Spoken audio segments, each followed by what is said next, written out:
All right, ladies and gentlemen, I gotta re-enable my thing here. There you go. All right.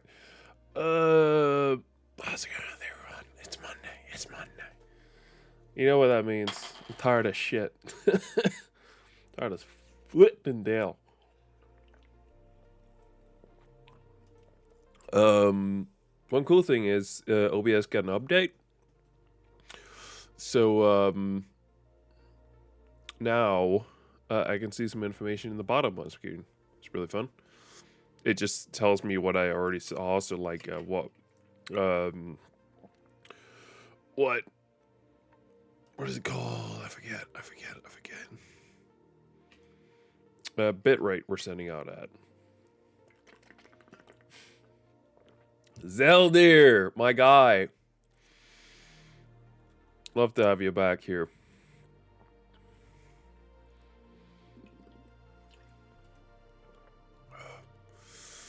Zeldir, my boy. It's been a hot minute since last we have spoken to one another. My god. I hope your ads end soon. Let me be clear. If I can find a way to just permanently, like, stop all ads on the channel, I would. I don't give a shit about ads. I'm like the amount of money that I would make on it is basically nothing. So a week. What? You were here last week? Is my memory that shit? I think it is. Boys, crits inform you. My memory is shit.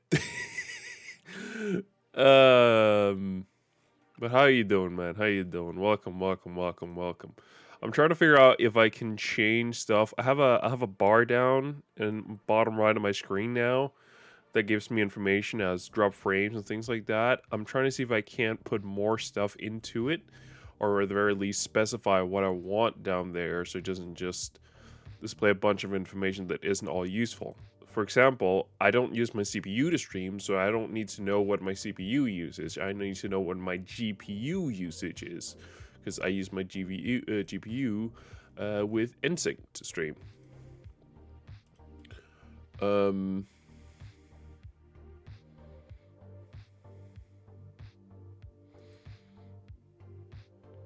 Also, yeah, I wish. I wish. Twitch would actually release their yeah, the whole crazy chat thing they had having beta, where you get everything including events onto there all in one. That would be really nice.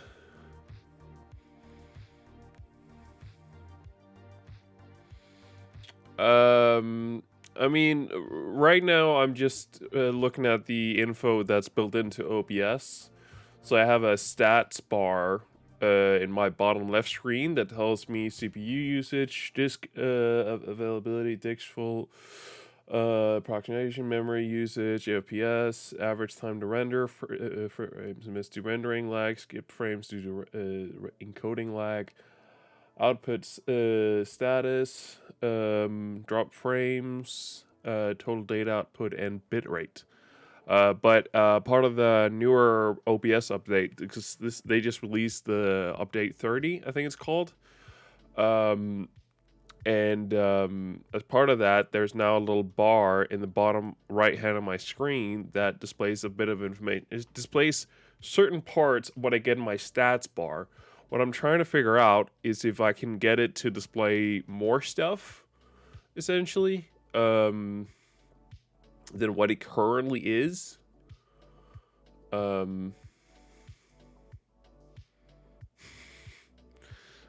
managed to open a new stats bar. Now it's not what I wanted.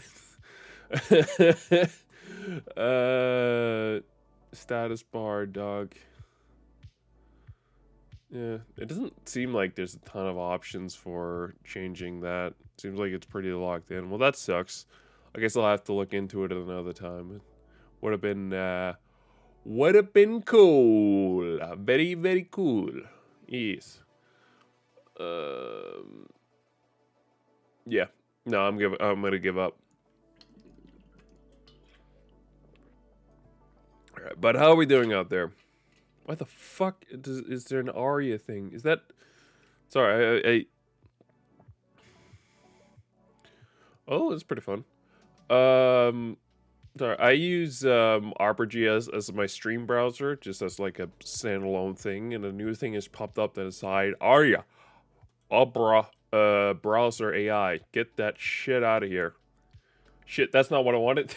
I hit the entire bar. That's probably fine. Not a huge deal. Yeah, I know there's a ton of OBS plugins. Yeah, it's kind of fun. I keep going back between browsers. So I've used Edge, and I do still for work, and I've been using it as like a personal browser for a good while, and it's actually been pretty good. I like the availability built into it. Um, and I also I've used, of course, Chrome the most over the years, as well as Firefox. I've used that a lot as well. Hey, yay, yay, yay, yay, yay! I know it's built-in Windows type of shit, but it's smooth. It's an overall a good experience. I will say, I don't know what it is with Edge right now. It's been lagging for me. Like I've been looking at a lot of motherboards recently from ASUS. Every time on a ASUS site, that browser is shit, complete utter shit. Which is why when I found out that the whole cool update for Chrome with their new UI design had finally released into the stable release channel, um, I decided I wanted to go back and give Chrome a shot again. So right now I'm back on Chrome, giving that a shot. I don't. I like the openness of Firefox. It feels like if Android was a browser. Is my feeling toward Firefox. Like it's basic. It's a browser. You can do a lot of stuff with it if you know what you're doing. You can add on to it here and there.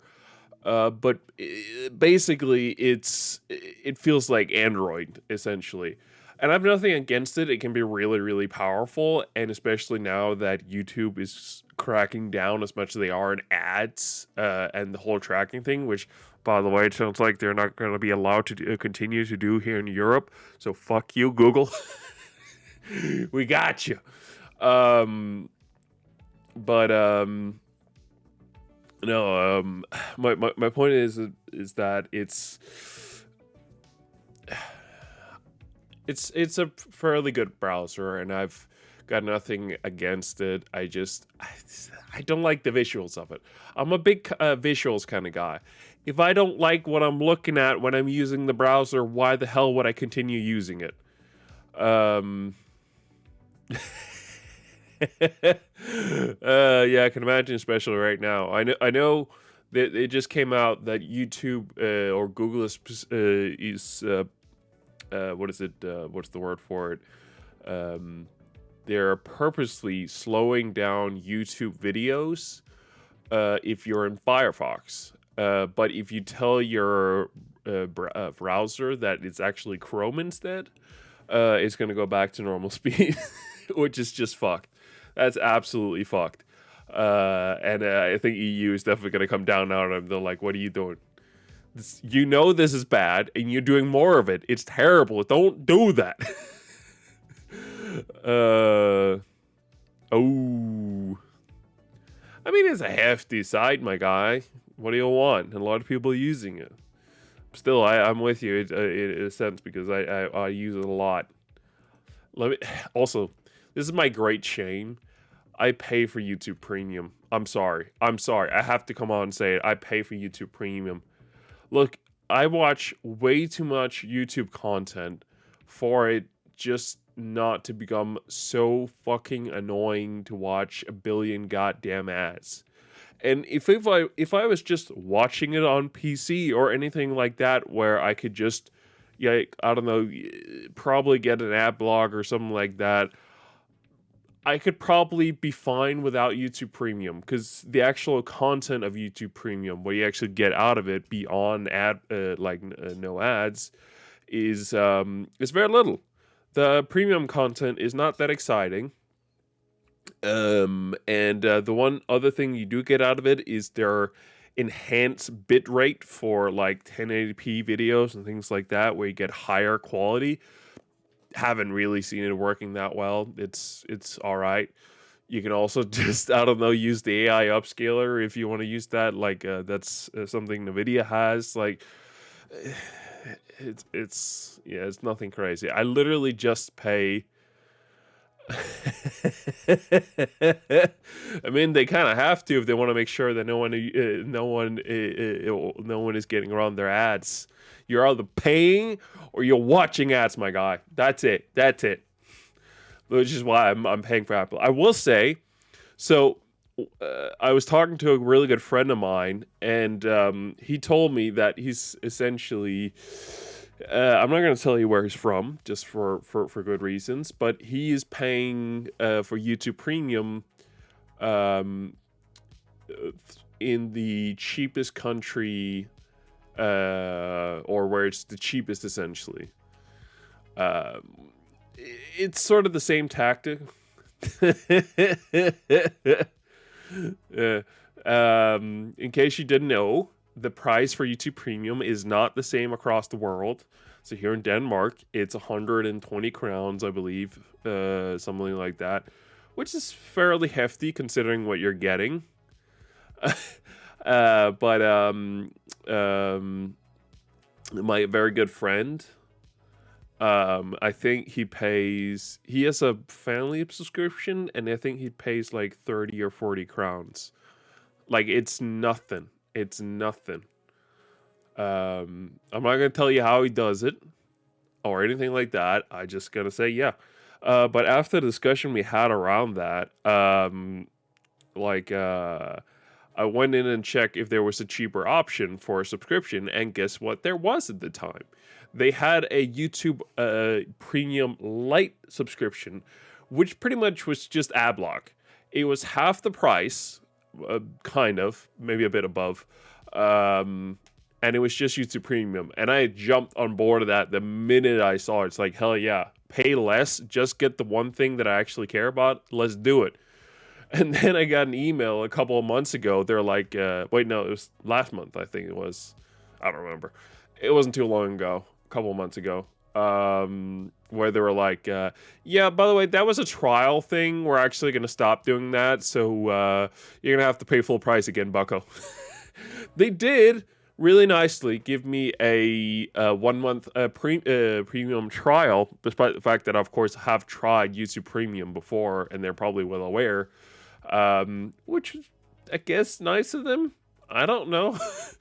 So I'm technically right now, I'm not paying for YouTube Premium at all, but that subscription is also running out very soon.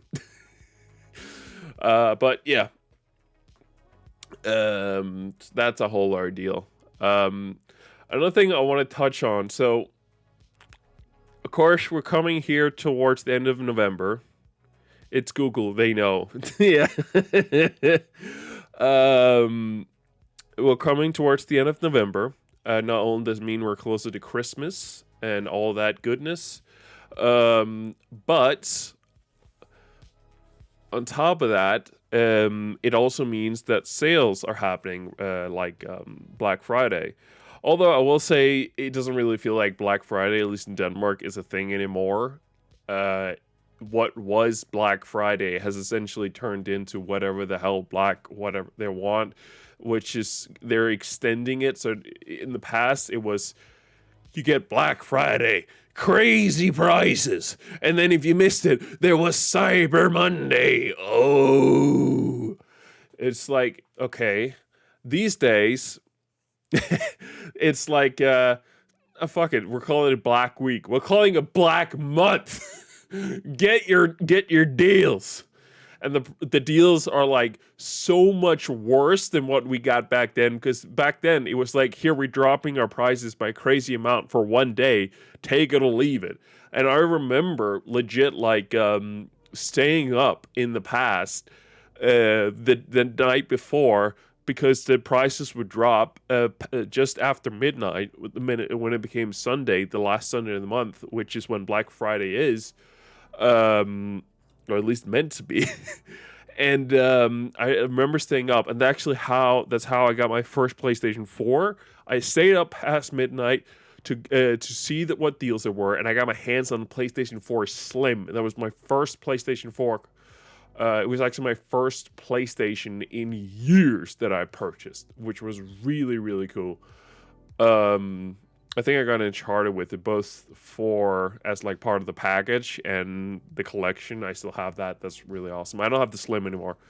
That's somewhere. I don't know. I think I threw it out. It was broken.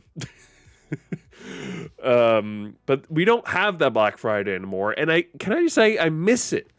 I miss it so goddamn much. I want that back, but I know that they're probably never ever gonna bring it back whatsoever, because they're probably it's not worth it for them. Instead, they want to do the deals for a longer time and not have the deals be so big. So instead of these things being like, oh, here's 50%, we're never doing this again, it's crazy. They're like, here's, I don't know, 10, 15%, and then you can go fuck yourself. That's pretty much how it feels. The reason why I'm talking about this is, for once, I'm actually invested in this thing once again.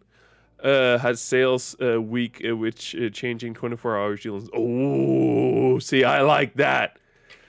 It's like having a week of it, but it's like changing every 24 hours. That I kind of like. That sounded nice.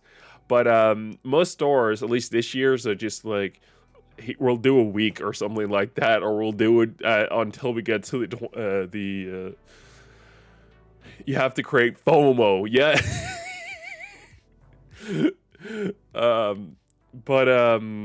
The reason why I'm invested is this year I need to actually upgrade my computer, my desktop computer that I'm currently streaming from and I play games from. My CPU, despite on paper seeming incredibly powerful, unfortunately cannot keep up with a lot of the modern games, and it sucks. It really sucks. I haven't had an issue until some of the more modern games. Yeah, no, it's bad. It's real bad. So I essentially need to find a new CPU that is at minimum a 12th generation, but all the way up to a 14th generation. That has been a whole ordeal. So originally I was like, fuck it, I'm just gonna go and I'll buy a 12th gen Core i9 12900K. That's what I'm going for. Maybe to save a buck, I'll go with the KF. Doesn't matter. I'll take it. The more I think about it, I want this over. I just want this to be over. I'm gonna go ahead and buy some stupid things for a sane amount of money, just so I don't have to think about it. Just like, I want to get this out of there. Jesus Christ, these prices, man. The 12900K. Oh my god. Yeah, that's real bad. So the 12900K that I originally looked at is 3,300, I think, or 3,500 crowns, something like that. It's fairly expensive, to say the least. But then it becomes into question, when does it become worth kind of future-proofing this the computer? I mean, of course, it could be worse, but someone who maybe doesn't just want to spend all that in one go and also has to replace. See, here's the thing. If I was just replacing the CPU, I'd probably be more than willing to go balls to the wall and just go with the most expensive one I can find and then not think about it. But it isn't just the CPU we're talking about. Because I have to change the CPU, I have to change the motherboard because my current motherboard doesn't support the newest CPUs. Because I changed the motherboard, I have to also replace the RAM from DDR4 to DDR5. And my power supply at 750 watts is slowly becoming not powerful enough. So, in order to future proof that, and as well, I have to switch out the power supply. Technically, I should probably also in this go switch out the CPU AIO water cooler that I have from NZXT because it's ancient and it was built to cool an Intel Core 8700K or 8700K, however you want to say it. Ages ago, and it's a 240 millimeter radiator it has with fans, everything. And it was great with that.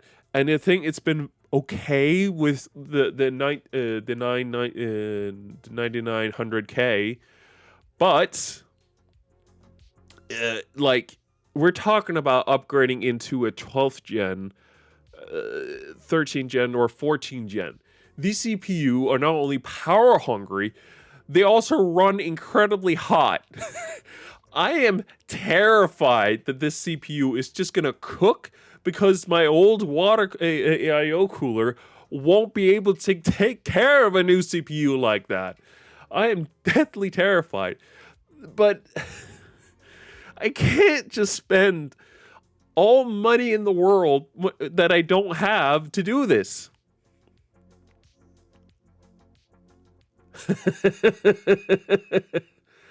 163 crowns. Yeah, sounds about right. Yeah.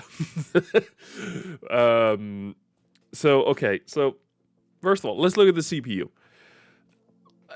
Because I don't just game, it becomes reasonable to actually look at the i9 series from Intel. I like Intel personally. I know they're a bit more expensive, like NVIDIA GPUs. Luckily, I'm not upgrading my GPU at this time. But yeah, so I'm sticking with Intel for my CPU. So the question is whether it's an Intel Core 12900K, KF, or KS. I've had a KF. I would like at a minimum at this time to move up to a K because I keep hearing that's a bit better and I should probably get a bit more out of it. And the price difference is usually like 100 crowns or something like that. So that's fine. So, okay. And it's probably not really worth it to go into a KS. Yeah. Yeah, you're getting into the same headspace that I've been in for a while. So the question really becomes whether it should be a 12th gen, 13th gen, or 14th gen. Now, I don't really care about like benchmark scores. I'm not out here trying to get like high benchmark scores. What I'm trying to do is play the games I really love, and I don't want to go out and spend this money again anytime soon. I want to put something in my system that I know is going to last for a while, as long as my CPU cooler doesn't like is unable to heat or cool it down, so it just cooks. You know, I'm gonna spend a bit of money here to make sure I don't have to upgrade my computer again for a good long time. That is my goal here. So, should it be a 12th generation, 13th generation, or 14th generation? Well, 14th generation just came out, and apparently, power performance wise, it's basically the same as the 13th gen. So that's good. So you would think it's probably between the 12th gen and 13th gen, and considering the 13th gen is a bit behind. But I'm not just streaming, bud. I am of course streaming. I'm also gaming, but I also do work. I do a lot of work in the Adobe suite. Well, not as much work I've done in the past, but yeah, I do a bit of work aside. So I like Intel. Intel is my guy. I know AMD is better for the price. It's like that. Look. I like Intel. I'm going with Intel. Um, but on paper, I should be able to get a 13 gen Intel Core CPU for cheaper than a 14 gen, especially since the 13 gens came out a year ago. I think at least it definitely didn't come out this year like the 14 gen. So it should be cheaper, and that makes sense. It's not. It's not cheaper. It's not cheaper. I cannot find a single store that's willing to sell me an i9 13 generation Intel CPU that's cheaper than what Pro Shop, a store here in Denmark, is going to give me the 14 generation Core i9 4900K. Yeah. So essentially, here's where I'm at now with the CPU. I could probably just go with a 12900K, but ProShop also has for I think it's 1,500 crowns more, something like that. Not 500, no, 1,200. I think it is something like that. I can upgrade to the Core i9 14900K, which is 2 generations newer. And from as far as I can tell, the performance difference between the 13 gen and 14 gen Core i9 was actually pretty significant. So there's definitely power in there that are worth upgrading to. They got shit. They ain't got shit, man. It's terrible. They might have changed. Actually, I haven't checked today, but I've been trying to keep an eye on it. But last I checked, no, there wasn't anything new crazy in there, which sucks. So I'm going back and forth whether it's worth going with the 14 gen and having high performance and just better in the long run. But we'll see. It also depends. So I know there is a limited stock of the 14900K. So I do need to act somewhat fast before that sale price runs out. But who knows? We're not near Sunday at all. So who knows? We might down the line be in a situation where they are like there's something cheaper down there because we get closer to the last Sunday of the month when Black Friday was originally meant to be. Like, it's impossible to know, and it is a bit scary when you want to get some good prices for some good stuff here. It's kind of hard to get the right stuff. What's even been harder to figure out than CPU is the motherboard. Truth is, I could probably spend, I don't know, 1,500 on a cheap-ass MSI motherboard that has all the basics that I'm interested in with an okay amount. I mean, I don't care about that. I don't care about the single score. Again, I care about the games I play, whether there's significant difference between one or the other. And from what I've seen, the games that I do play, there is a fairly significant upgrade from the 12th generation to the 13th generation, unlike the 13th to the 14th generation, which is just kind of better. No, but the motherboard's been a whole other ordeal. So, like I said, I can definitely find a motherboard that's dirt cheap and in comparison to all the other motherboards I've been looking at, and has all the basics that I'm looking for. The biggest thing that I'm actually interested in with the motherboard is a very big upgrade in the USB amount. Currently, my current motherboard here, which is the Asus ROG Strix 390E gaming Wi-Fi, I think it's called.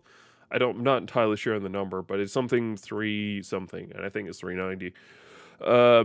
It has, get ready for this, an incredible amount of USB ports of 5. There are 2 standard old school USB, just I think technically it's 1.0. There are 2 USB ports on it that are 2.0, and finally there's an additional one that I think actually might be 3.0, but could also just be another 2.0 port. I don't know. But it basically, my point is, it has none. I need more USB ports in the back of this motherboard. Please. I am getting desperate here. Um, it is it's annoying. It's really annoying having that few ports. So I desperately wanted that. I also wanted, just for future stuff, if I could get USB-C on the motherboard. Getting a high amount of USB ports and getting USB-C both seems like they're fairly reasonable. Um, and my good friend talked about how he has Thunderbolt on it, and I thought that was kind of cool. And then I looked at the Asus motherboard prices for motherboards with Thunderbolt, and it's like, I don't think I'm gonna do this. They're fucking mad with those prices on motherboards. Let me say, the motherboard that I'm already looking at purchasing is already insanely. Motherboards aim for upper mid-range. Don't buy a motherboard that supports overclocking if you don't plan to use the function. Fair. I think the motherboards that I'm looking at, well, to be fair, this is every Asus motherboard right now. They have AI overclocking, whatever the fuck that is. Like, yeah, no, I'm definitely not going to do that. The motherboard that I've been looking at currently that I'm probably going to end up buying is actually like a couple generations ahead of the current motherboard. In fact, it is basically called the same thing. Instead of being the Asus ROG Strix Z390E Gaming Wi-Fi, get what? This one is Asus ROG Strix Z790E Gaming Wi-Fi. We're pumped up. We're pumped up the numbers a little bit. Otherwise, it has, I think it was 10 USB ports. It doesn't have any 1.0 ports, which worries me slightly. In case I have some USB stuff that's 1.0 and would prefer that. I don't know. Just thinking ahead. The majority of them are 2.0 ports and 3.0 ports. It has USB-C. They are not Thunderbolt. However, there's a Thunderbolt header on the motherboard, and I've read through the manual a couple times, and it definitely seemed like they've built in the idea that you can add a Thunderbolt card down the line if you give Asus money, of course, and then you can add it. And to be honest, as cool as it is on paper to have Thunderbolt, I'm not really sure I would use it much. Like, not really. So it's like, it's probably fine. I don't really need it. But I'm scouring through prices on different websites. It's kind of fun though. Pro Shop, going back to them real quick. So suddenly this morning, a bunch of motherboards started popping up under the Black Friday sale that didn't seem to have any price difference whatsoever. There was no mention of like how much you can save on it, and what the new price was. It just wasn't there. It seems to all be part of a bundle campaign they're running on the motherboards. And get this, I had to send this to my friend. I haven't heard anything from him. Yeah, slow and steady, but yeah. Um, no, they're like, here's the deal. If you purchase one of these incredible amounts of motherboards here with a Core i9 13700K, aka just the Core i7 version of the CPU that I'm probably going to end up buying. If you purchase that along with one of these motherboards, we will give you a rebate on this. I think it's technically CPU. And the rebate amount, it feels like a joke. It honestly feels like a joke. Like, you can purchase a motherboard that costs 7, 8, 9,000 crowns, which seems like a mad amount of money to spend on a motherboard that isn't even on sale, and then purchase it with an Intel Core i7 14700. Actually, I think it was 13700K they want you to purchase. On top of that, which is already like 3,500 crowns on top of the whatever money you're already spending on a motherboard. And what you get, I'm not even kidding, it feels like a slap in the face. It's 175 crowns, which is nothing. We've been talking about purchasing motherboards here for like 3, 4, and I've just mentioned some for even more that are insane prices. You want to give me 175 crowns as rebate? It has to be a joke. There is no actual way. Like, if it was like 500 crowns or 750, maybe even 1,000, I would actually look at it and be like, that's kind of cool. I might be fuck it. Like, I might say fuck it and just go with a Core i7 13700K and upgrade that bad boy later into an i9 again, because I would get a really good price for a motherboard with the rebuild. But 175 crowns feels like a spit in the face. It feels like they spat in my face. It's like, that is just insane amount of stupid. I cannot believe it. Yeah, I think I found a motherboard. I keep looking over the different prices. How about this one? That's a bit too much. We can't do 2%. How about 0.1% rebate? Now there's an offer for you. You can't refuse. Jesus Christ.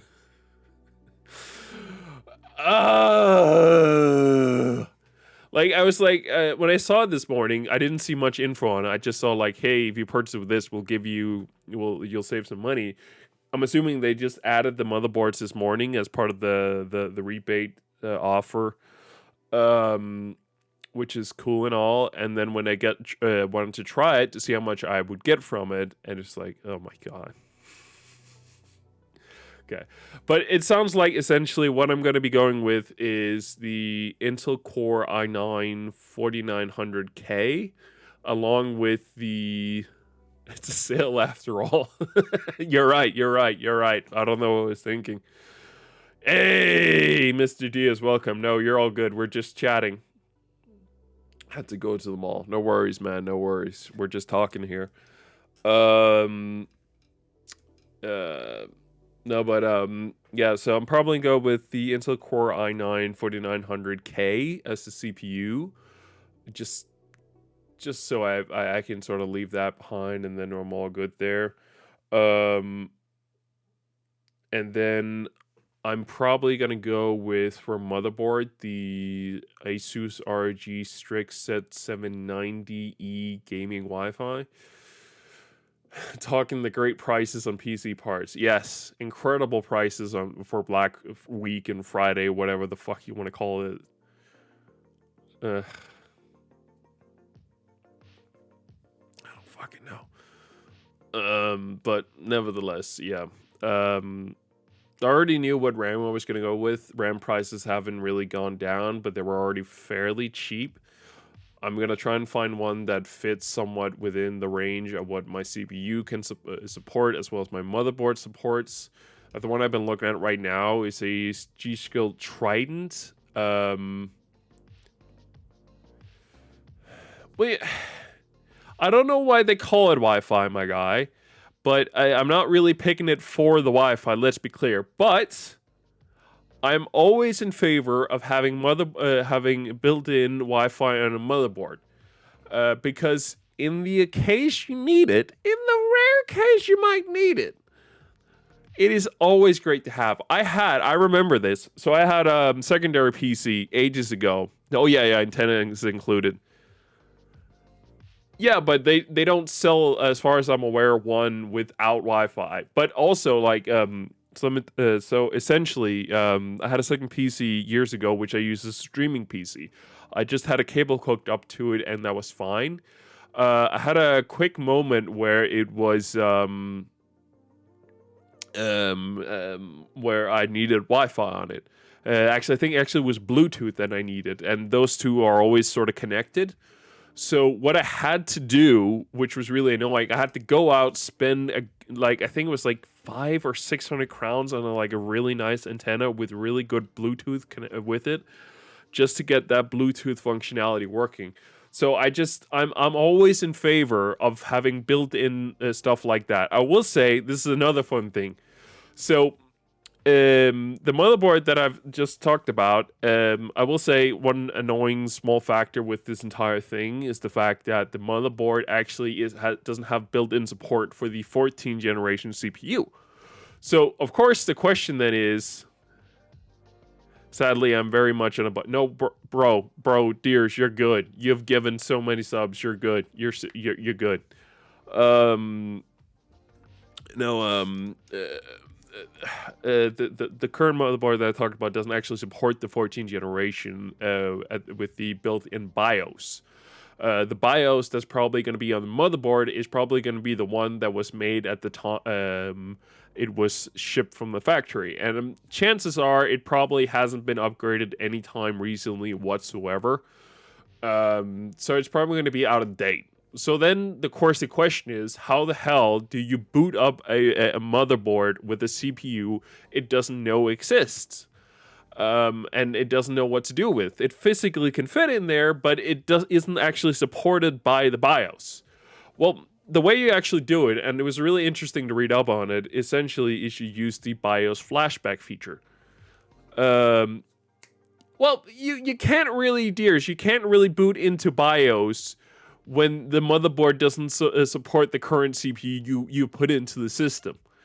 So what you need to do is you need to, prior to all of this, get a USB. It seems like they need you to clear it out, and then put the BIOS update onto the USB stick. When you're then turning on the motherboard for the first time, you then have to put it in a USB and then flash the BIOS essentially onto it so that it does the BIOS update before you even enter. It's a whole goddamn thing, but I thought it was really interesting that was like a whole thing you had to do and everything like that. That was really cool. I will say it is incredibly fun.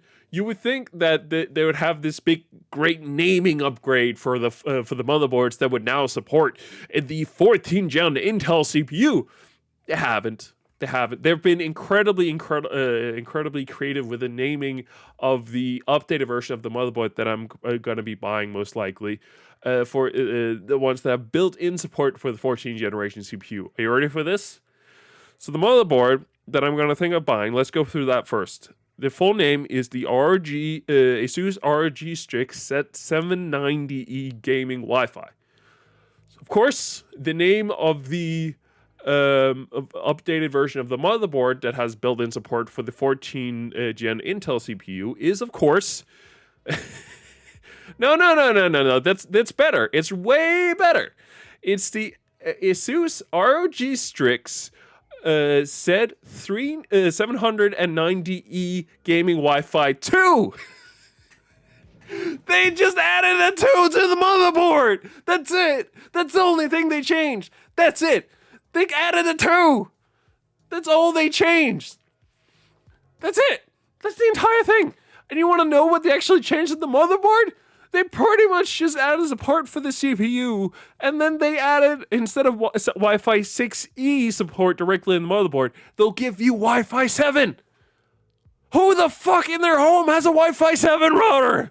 What the hell is the difference? And then when you go look at the prices for this new upgraded motherboard that has built-in support for the Intel Core i7, it is miles beyond what the first one was.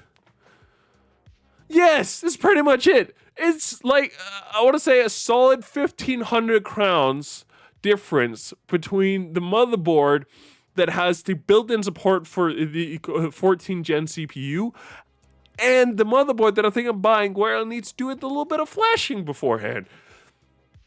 I'm not spending 1,500 for such an upgrade. Not today. It's Wednesday, bud. Today is Monday. I get to do whatever the hell I want on Monday. GTA 4 ain't on the list. That's Wednesday, my bud. We're talking today. I got stuff to express from my mind, from my heart, man. I've been going nuts. No.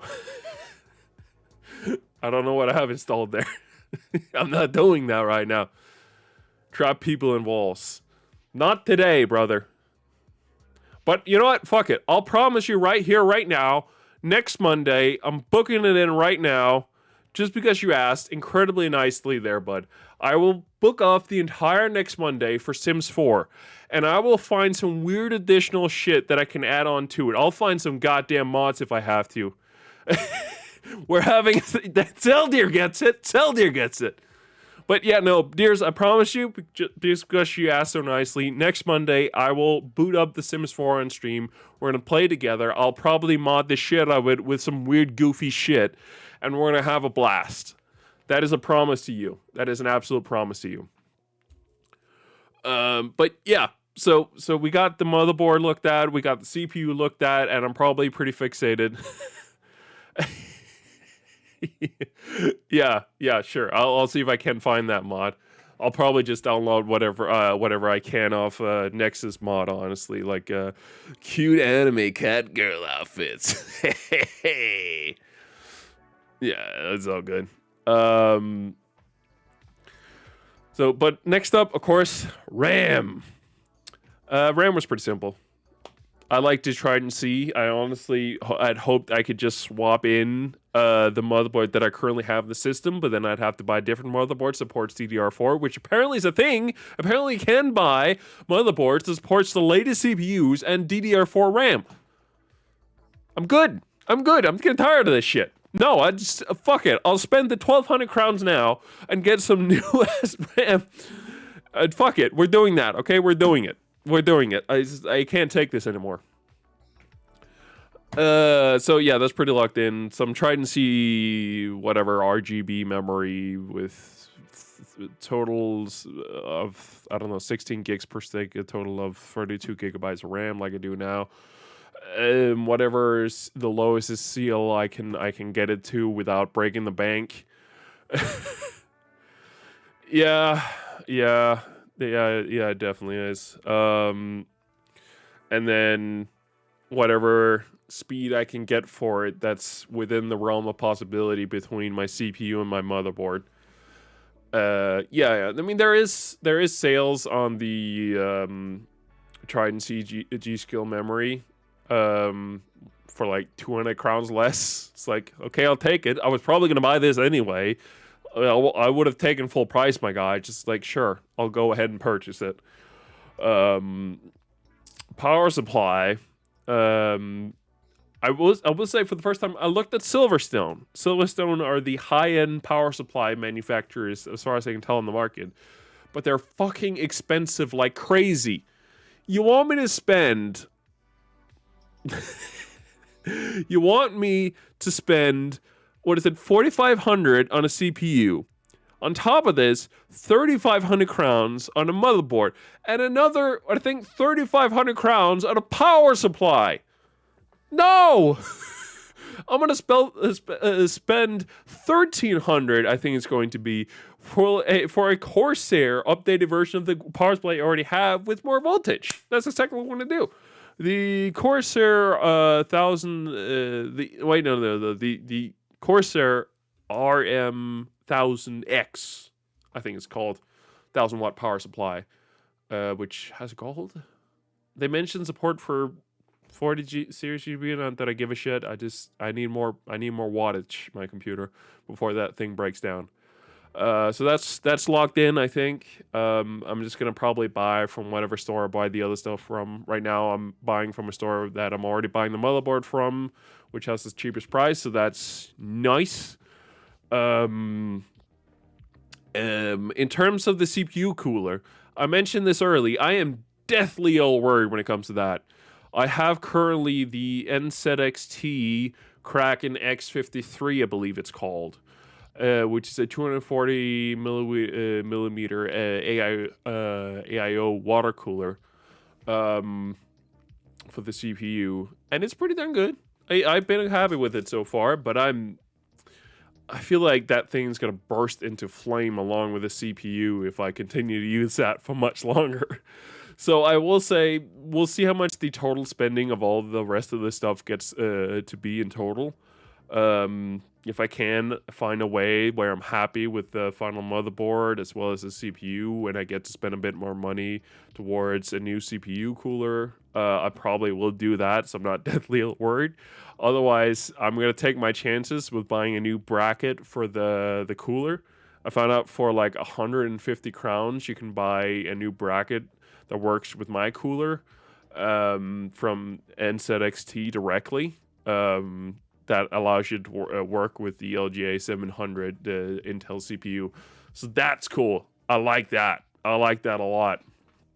That is, love that. We like that. We like that. I I will say, I bought 64 gigs of fucking Triton C Neo 13 months later this summer, dead. Oh, that's rough. That's rough. I've had some cheap, prior to this, some cheap ass Corsair memory. Like they've been all right, but so I've been happy with the Triton Neo. I think they're called as well. Yeah, I have DDR4 DDR4 G Skill Triton C Neo memory. I think they're called. I don't know. It's still alive and well, unlike the other pair. That feels mean to say. Yeah. But that's good. I did want to do. This is absolutely gonna have to wait. But I did originally plan on potentially replacing my C drive. Currently, it's an older Samsung Evo, like 930, something like that. It's an NVMe drive, but it's a Samsung Evo NVMe drive, which means it's about as fast as a standard like SATA SSD, which overall isn't bad. It's just not great. And I currently have in my system a Samsung 990 Pro with like a heatsink and everything, 2 terabytes. It is awesome. I love it. I did originally think about just buying a similar one without a heatsink, 1 terabyte as like a C drive going forward. And then I started looking into license key for Windows. Apparently, you can strip a Windows install of its license. I didn't know that was a thing, but apparently you can do that. And then if I had the original license key somewhere, I could reuse it and just move the installation. It seems like a ginormous goddamn hassle. And I look in, like, of course there are like stores where you can buy it like dirt cheap, but like, if the standard price from the store is like 1,300 crowns, and you're selling it for 250, I'm gonna start to wonder why the hell you got it so cheaply. Like, I'm sure there is a reason, but it feels like we're getting towards like G2A's, like stolen credit cards. Like, here's like something's off. Something's off. And whenever I look at a store that I actually personally trust, that I would trust to buy a Windows license from, they're like, "Oh, here you have to pay basically full price." It's like, "Oh, okay." What? Okay, what the fuck is OEM? What is OEM? Sector started to fail in February, March. I think I didn't learn about the issue before the end of May. I think May 3 or 4 breaks was useless. Shit, that sucks. So I have originally this was all part of my fear for the upgrade for Cyberpunk, and it ended up being okay-ish. Although whenever I'm in Dogtown in Cyberpunk, my game runs like ass. So that's obviously no good. Um but um but that's why originally I called the list. The fourth was starting to go. Oh shit. Um yeah, so let's see here. So I have 4 different windows here. Wait, what? Yeah, no, this. Yeah, okay. So I can buy it from when you buy a pre-built that has Windows, yeah, that's what I've done here.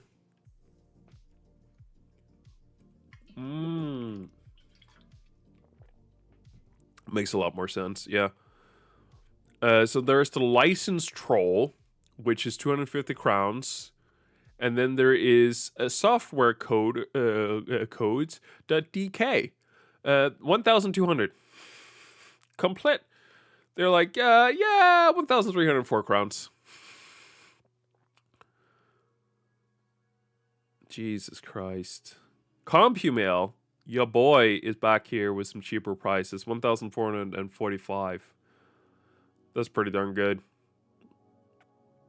The expensive ones are for companies. Really? CompuMail, 955 for a standard license. CompuMail 918. Okay. The hell is the difference? Same store selling the same ones. I don't know. Oh yeah. Yeah, reusable. That's amazing. Okay, so since like Windows 99 or something. I will say I have considered potentially buying like a Windows 10 license key and simply upgrading it, but I don't remember looking into the prices of that. Okay.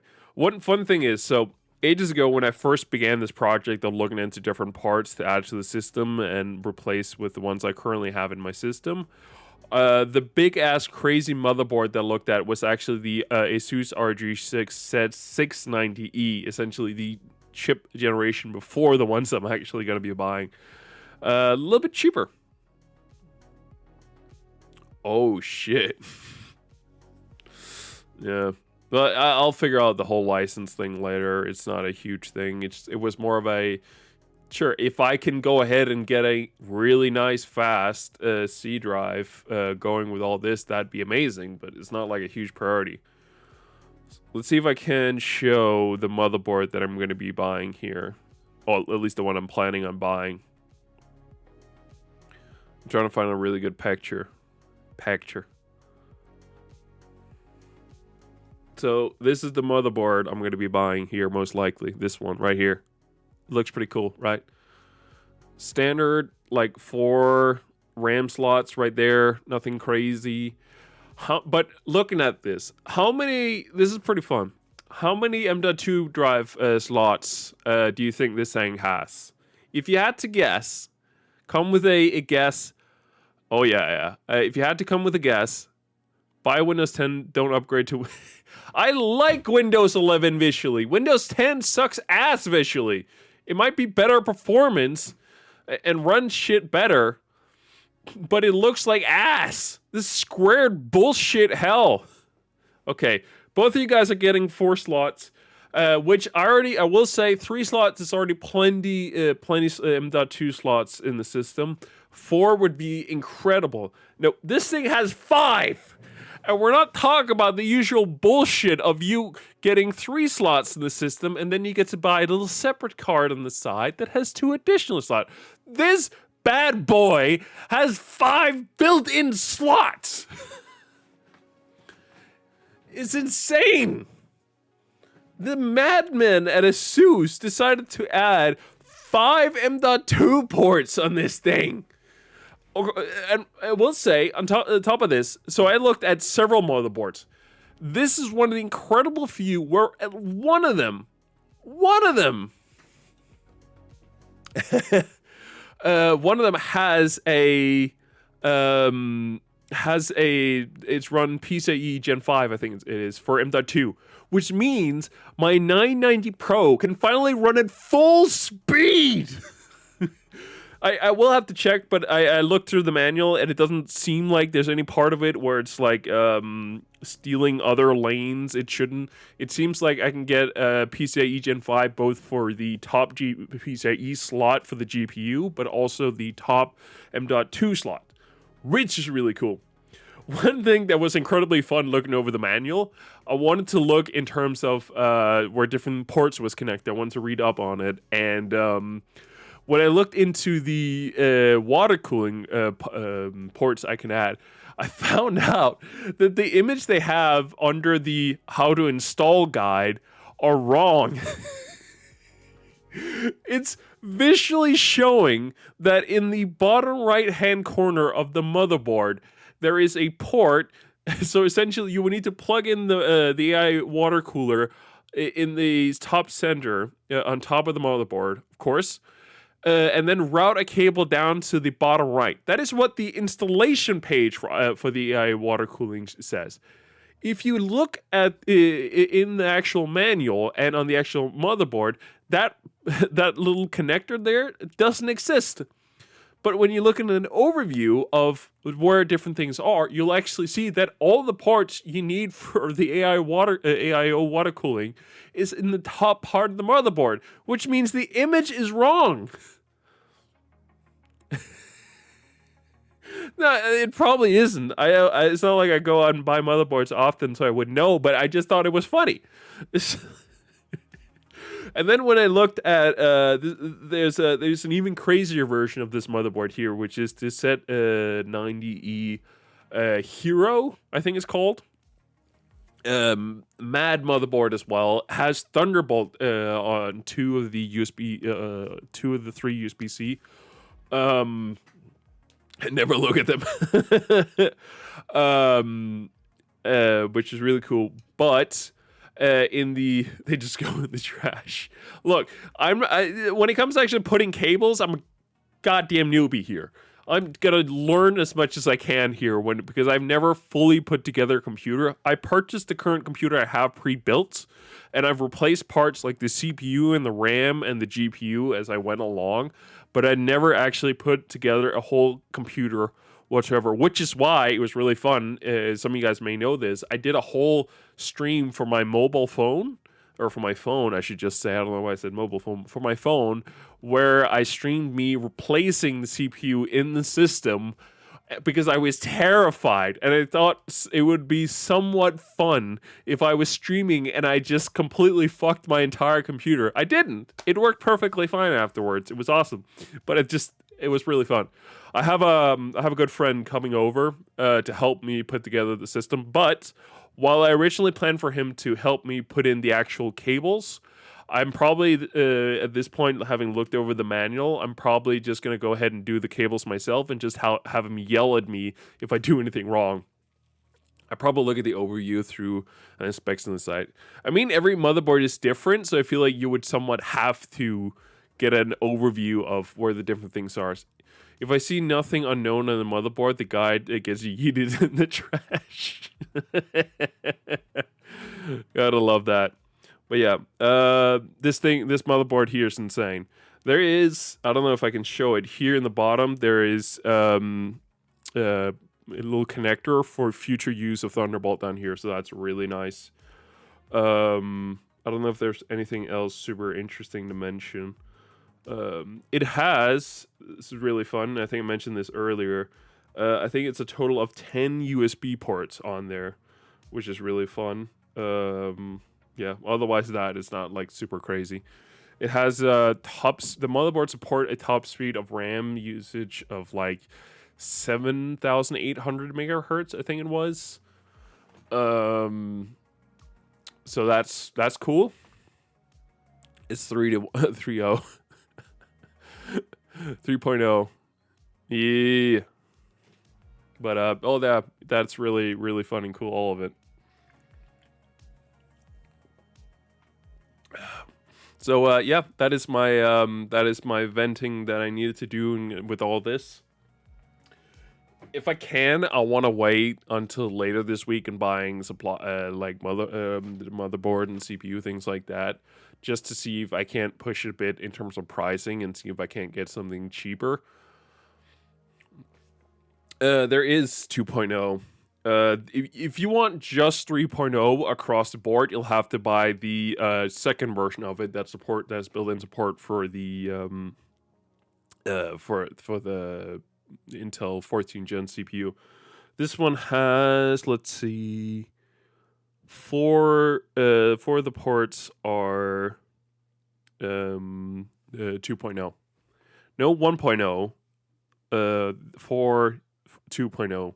The rest are 3.0s, and then there are two, I think that's two USB-C ports on it as well, which is pretty cool. So a shit ton of USB. It's gonna feel like heaven. Oh, the name sounds fancy. Although what is the difference between the E, the F, the H, the I? That's pretty cool. That's pretty cool. I mean, you get a lot for your money with AMD, and I've never doubted that. In fact, originally I remember when I first thought about potentially upgrading any parts of my computer, I thought I was going to switch over to AMD. And it got really exciting over the years to actually see how much Intel has gone back and forth with Intel. And I mean, it's you absolutely can do that, but I don't know if I could live with myself if I just bought the cheapest motherboard. I don't give a shit about the useless AI features that this motherboard is going to bring to the table. I don't care. I'm not buying it for that. I'm buying it because I think it's a nice motherboard that has everything except built-in support for Thunderbolt that I could, but everything else is everything I could have asked for, honestly. It is an amazing looking motherboard. But I mentioned this, you might not have been here, dears, but I did look at an MSI motherboard, which was like 1,500 crowns, which had also a shit ton of USB, and it did have one USB-C port built into it. It had, I think, 3 M.2 ports for it, which was okay. Like I said, it had the basics. It had what it needed to have. But like I mentioned, this motherboard here was one of the only ones at this price that had had any support for 5th gen PCIe for M.2 drives. Every other motherboard I looked at across the board, the minute I looked into the M.2, it all said 4.0 down the row. And the rest of these are all 4.0. There's only one M.2 slot that supports PCIe Gen 5. That's it. So that is really, really, really cool. Not happy with the price I'm going to be paying. In fact, my friend who's going to be coming over, I talked to him about some of these different parts, and he was like, "Are you a moron? You want to spend that much on a ASUS motherboard?" Bro, no wonder you ain't got no money for subs if you're spending 500 euros on a Ubisoft collectible. Jesus Christ. Hold on. Let me transfer that. How much is 500 euros in Danish crowns? It's 3,727 kroner and 79 more. Okay, so let me get this straight. You've spent, according to Siri here, you have spent about as much money as I'm going to be spending on a motherboard on a single collectible from Ubisoft. Don't be wrong, collectibles are cool. Is a networking option and USB amount.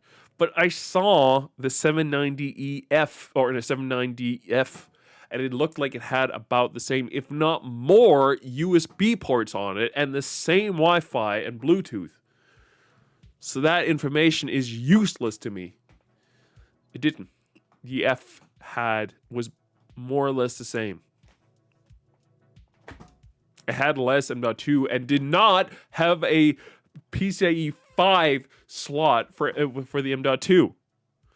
It's out. I want full speed. I ain't going for less, man. I ain't going for less. Fuck that. Nah. After all this time, my Samsung 990 Pro, it deserves full speed. It deserves it. It has earned the right.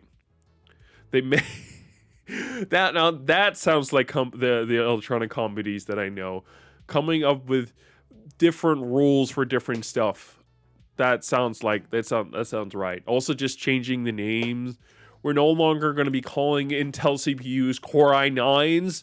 We're gonna call them nines or something. I don't fucking know. Can we stop it? They're apparently also going back with the generation. Bro, I'm not denying the cool stuff of it. I am not doubting that by any stretch of the imagination. Ezio and Altair are my favorite assassins from the Assassin's Creed universe, without a shadow of a doubt. 100% the coolest characters. And I'm sure that figurine looks goddamn gorgeous and amazing. We can do Assassin's Creed after GTA 4. I'm down with that idea. I'm cool with that. Actually, I don't know about the first Assassin's Creed. That one's probably going to be a pain in the ass to get running if I don't play it on Xbox. We could probably play it on Xbox. It's fine. I finished the first one once with cheats. I remember, actually, this is a fun story. Another fun story I got for you. Oh God, are you kidding me? If I'm playing any amounts of Assassin's Creed games in a row, it's 1, 2, Brotherhood, Revelations, and finally 3. That's it. Possibly not even with 3, but I'm only bringing in 3. Oh. I'm only bringing 3 because I know it's this end story of Desmond. It's like 350 euros for the Starfield, waste of money. Bro, look, I have to defend Collector's Edition. I have to. Collector's Editions are cool as shit. They bring in cheap plastic toys, but I love them with my heart. I simply cannot get myself to spend that money. I think the last Collector's Edition I bought was for Far Cry 5. I loved that Collector's Edition. It was awesome. It was everything to me. It's just, as much as I loved it, the things just get dusty and they sit on a shelf and they're just, I can't do it. I can't do it. My heart breaks every time.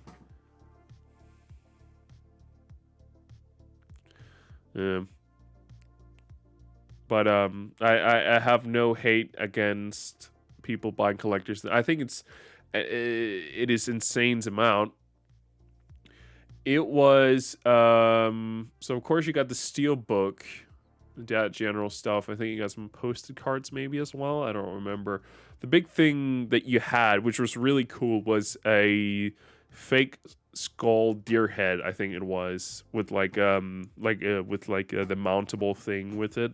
Like they had like a piece of wood it was stuck onto, and then you can put in like the horns, and then it had Far Cry 5 branding from the Colts. It was really, really, really fun.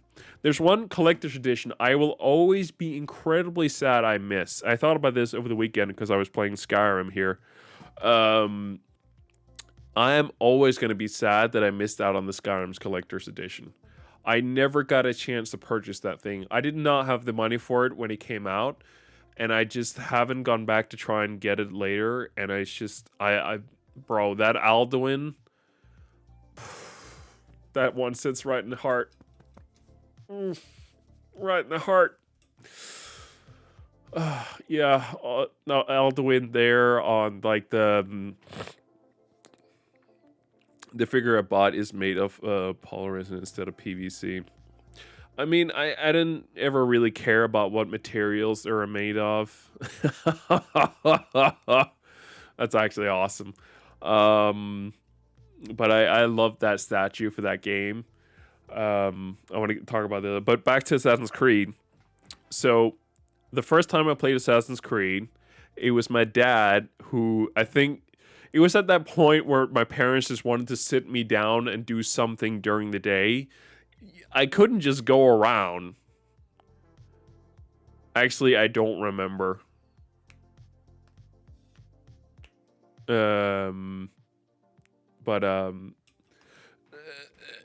They just wanted to sit me down, I think, and my dad was like, here you go, here's my laptop, I installed Assassin's Creed for you, here's some headphones, go play. So that's how I got introduced to Assassin's Creed. My dad literally was like, sit the fuck down, play some Assassin's Creed.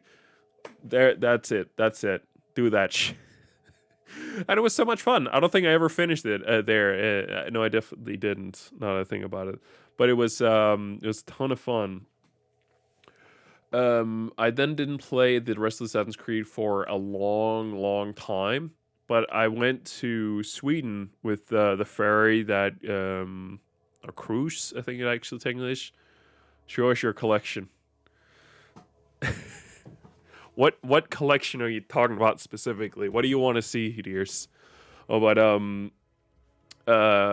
so we went on the we've gone. Me and my family have gone on the cruise over to. No, wait, it's in Norway. I think it's Norway. Quite a few times, and one of the times we went to Norway, I came across. I don't know. I don't have that many at this point. Jesus Christ, oh dear, that's disgusting.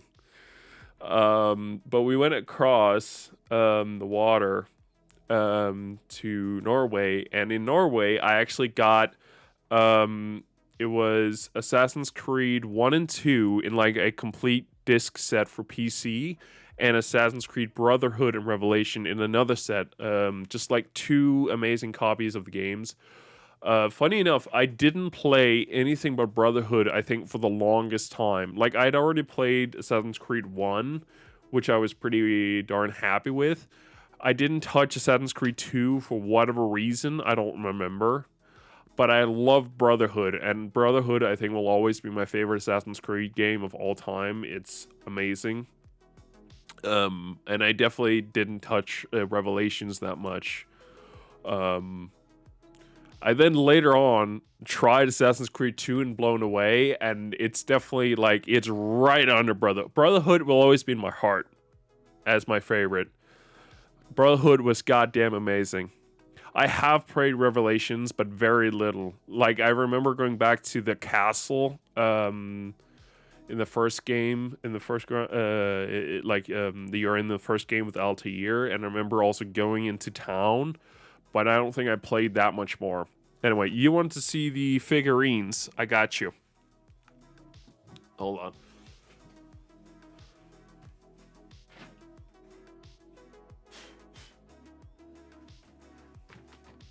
So, like I said, I don't have a lot left. Assassin's Creed 3 was alright. It was okay. But here's Mr. Hitman. This is from the first Hitman, like when they did the re-release, IOI, or IO Interactive, they did. This was from that collector's edition. I actually didn't buy it, like originally when the game came out. I bought it much later. I bought this, so I actually remember. So it must have been 2016, 17, something like that. I was at Comic-Con the first year we ever got it in Denmark, ever. I was going to Finland the day after, I think it was, and I was there with a really good friend of mine.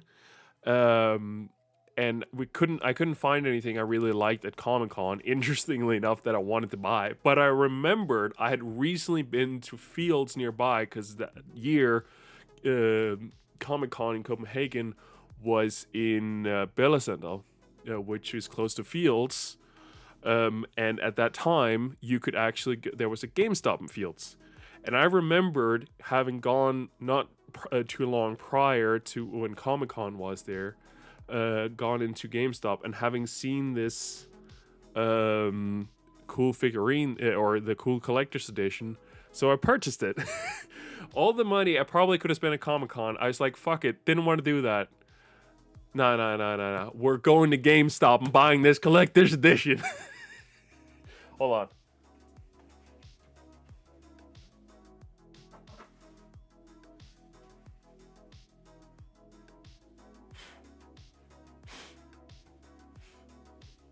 Terrible at dusting off my room.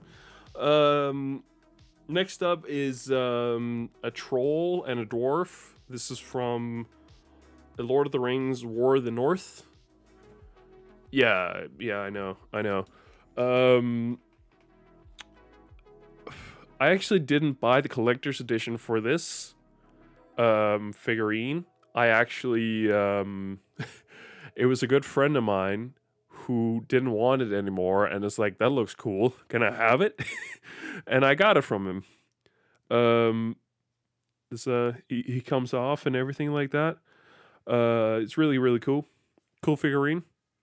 I I don't have much to say. I don't remember playing the game. I don't remember what game it was. War of the North. But yeah, yeah. I think this is I think it's the last collector's edition items that I have. The Far Cry 5 like deer head unfortunately broke a couple of years ago, and I think after a while I just got tired of just having it around. um so I threw that one out and I don't have it anymore. Um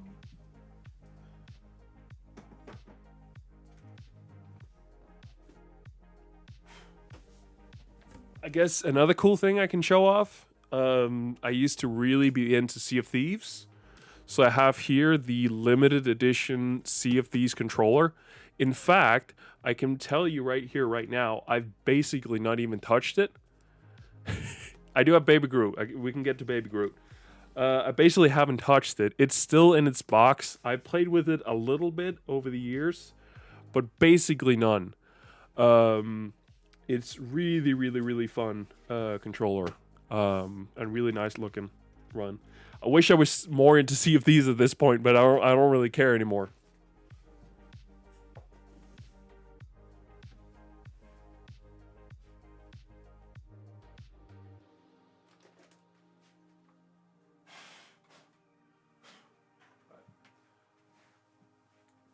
Apparently, I lied. I almost bought a 5,000 crowns figure for some random game I played because I was so cool and was happy I had bills to pay. Oh my god, yeah. Apparently, I lied. I also have this. This is from the Watch Dogs 2 collector's edition. This one's really cool as well. Jesus Christ, I need to dust this thing off.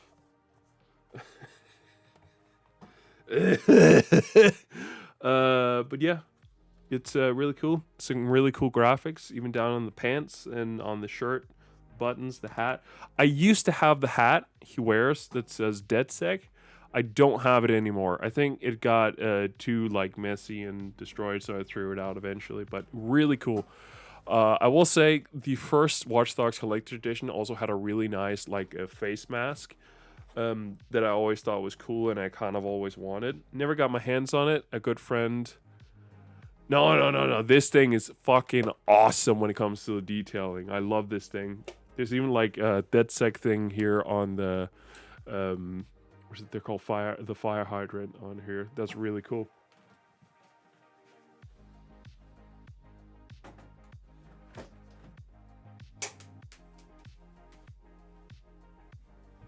Something just fell to the floor. I don't know what it was. Hold on. You wanted to see my Groot? My Groot. This is Groot.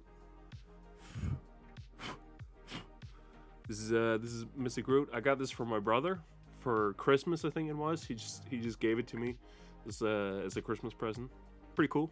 Pretty fun. He wobbles his head. I don't really know what else is there.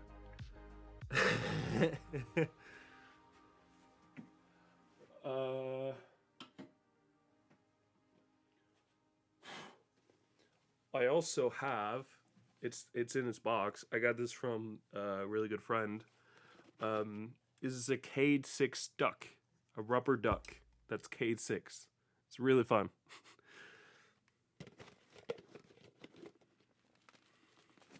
These are also just to be clear, this is just frogs I have on top. I didn't have any I didn't have any anywhere else to put these.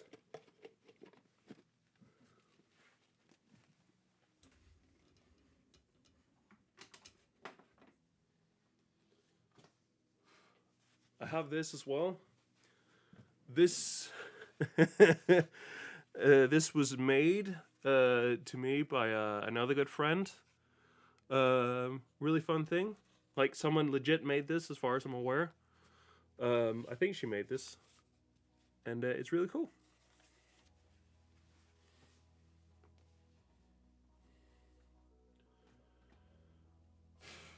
Here we got this is Ghost from Destiny. If you couldn't tell, I was really into Destiny at one point. This isn't 3D print. It is. It was like a legit statue that I bought at one point. Really fun. It was back when I was really into Destiny 2. It was awesome.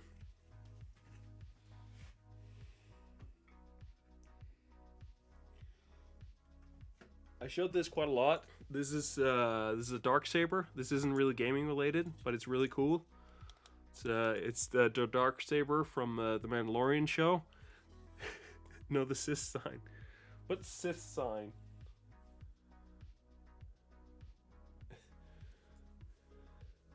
Oh no, the Sith sign isn't 3D printed. I think that's made. As far as I'm aware, my good friend, she does not have any 3D printers. But yeah, let's be clear. This is hefty. This thing, like, I think you could hit someone and knock them out with it. It is goddamn hefty, this thing.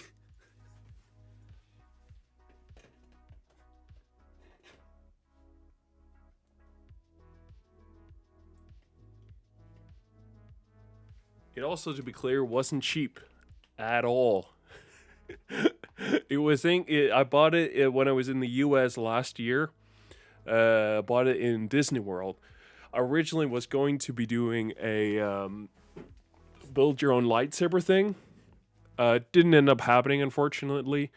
Uh, I, that was actually a fun story. I accidentally booked the lightsaber building in advance to Disneyland, California. We were not in California at any time. We were in Disney World, Florida. So they had to we had to cancel the reservation and everything like that, and I didn't end up going, which is of course sad. It's a whole big crazy experience they got now with the lightsaber building.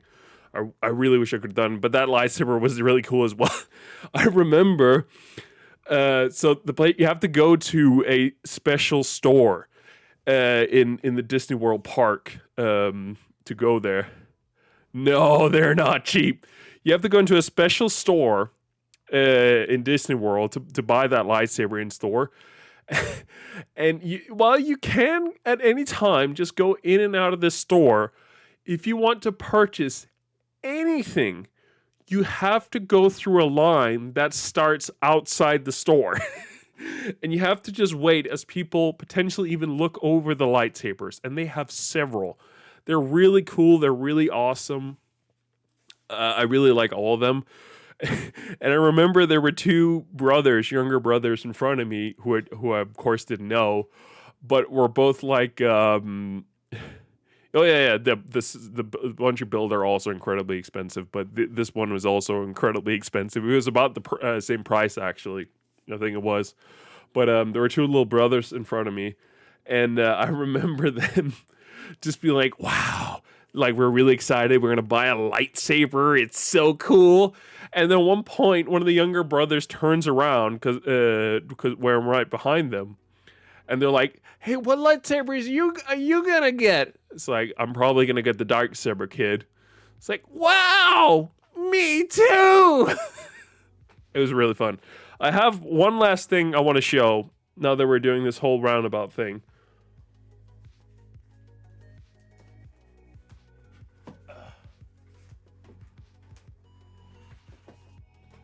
So, I have mentioned this a couple times. I think Skyrim probably potentially tied with watch YouTube where I sub to do a stream at Disney where he built a statue and showed the story that you mentioned. Yeah, it's really cool. Um, no, but I mentioned this. I think Skyrim is one of those games that is potentially tied with GTA 5 as being the game that I purchased the most. So the first time I ever watched or saw Skyrim, it actually wasn't at a release date. It was a bit time later. I had a good classmate who I would hang out with quite a lot after school, and he had it for Xbox 360. So one time when I was over at his place, I saw him play Skyrim, and it looked awesome. So I knew I wanted to give it a shot. I knew I wanted to play it. So there's one time when I was over at my grandpa's place, far away from here. Um, And I asked him if, because whenever I was there, he would usually buy me one thing. That time I asked for him to buy me Skyrim, and he was cool with that, despite the fact that it was meant to be 18 plus, which was awesome. But he made on one condition: I had to play it only when I was there. I think my parents had, I don't know, discussed some stuff with him in the past where he was like, you gotta stop buying our kids game. He keeps playing them outside of school. You just gotta stop it. So he purchased it with the rule that we had to play on his account in order to play it, which I did. No, damn it. My cousin's dad showed me Skyrim back in 2003-2004 or something. It's awesome. But of course, after I saw that, I played Skyrim at my grandpa's place. It was such a huge thing. Skyrim is definitely one of those games I wish I could play again for the first time, right along with GTA 5 actually. But I think Skyrim definitely is the most game, the big game I want to play the most for again for the first time. But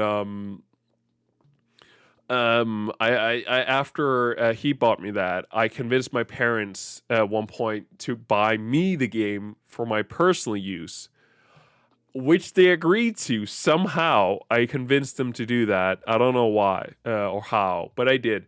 So this was just the brand, like completely normal standard edition, nothing special with it any whatsoever for PC.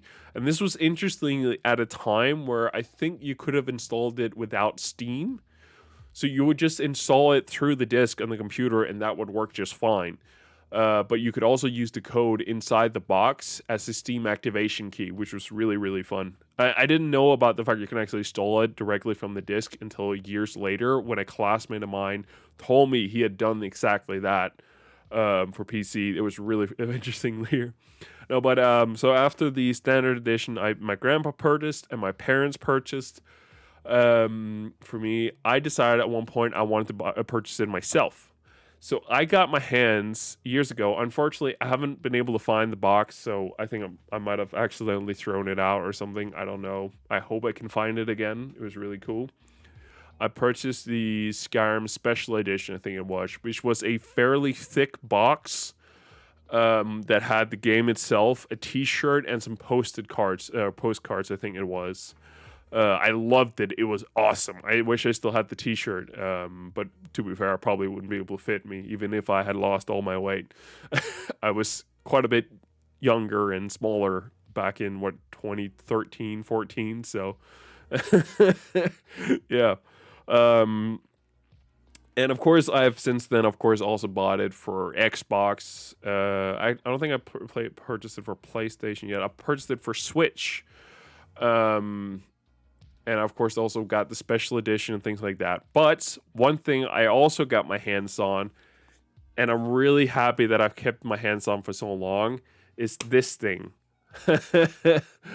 This thing right here is another one of those things that I'm really happy that I have. This is something that means a lot to me. This is the Elder Scrolls Anthology. This houses Elder Scrolls, the first Elder Scrolls Arena, Daggerfall, Morrowind, Oblivion, and Skyrim. All in one box. The way you open it is you open it like this, and it's a whole like book thing. So it has the thing on the front here. It still has the thing here on the. There you go. It has the thing on the side there, and then you open it up like a book.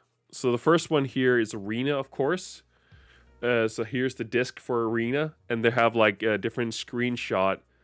Oh yeah. They have different screenshot from the game across here. It's really fun. This game is old as hell. I haven't played the older ones ever. I'm kind of cool with that. I think if they did like a Unreal Engine re-release, I would probably play it. Next up is Daggerfall. Once again, like a disc and then some screenshot across here. Really, really fun to see. Then we got Morrowind. Really, really cool. Once again, screenshot here, but this time 2 disc. One for the game itself, and then construction shed. Not that I know what the hell that is. That's in here. Then we have again Morrowind, more disc, Tribunal and Blood Moon with some more screenshots across here. It's really fun. Then we finally get to go into Oblivion. Shit, I dropped some stuff. I'll pick it back up. Game of the Year edition, all the DLCs, 2 discs, amazingly with screenshot across here. Really, really, really cool. And then, of course, finally, the king of them all, Elder Scrolls V Skyrim. 1 disc in here with screenshot across here. This is really cool. This is the classic art with him looking over the mountain. I love this. And then finally, this is sort of like a teaser. This is what I dropped out of it. Give me a second here.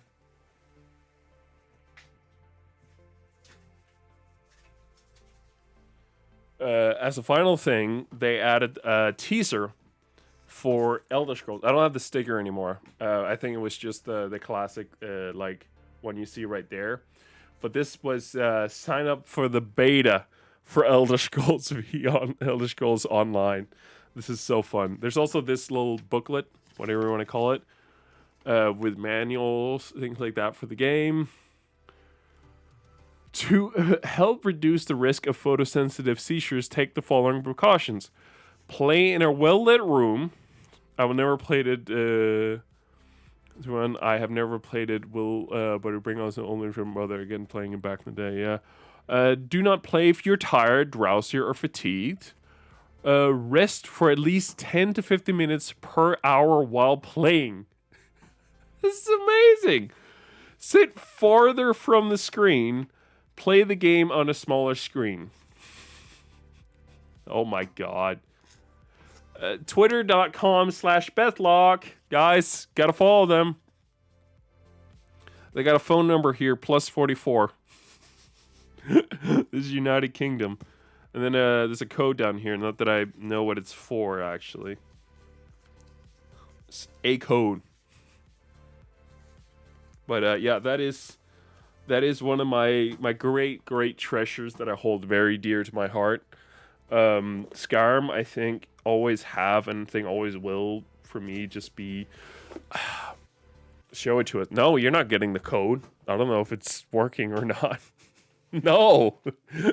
No, but you know, Skyrim I think is definitely one of those games. Break not one. Yeah. No, but yeah, Skyrim I think will always be one of those games that means the world to me.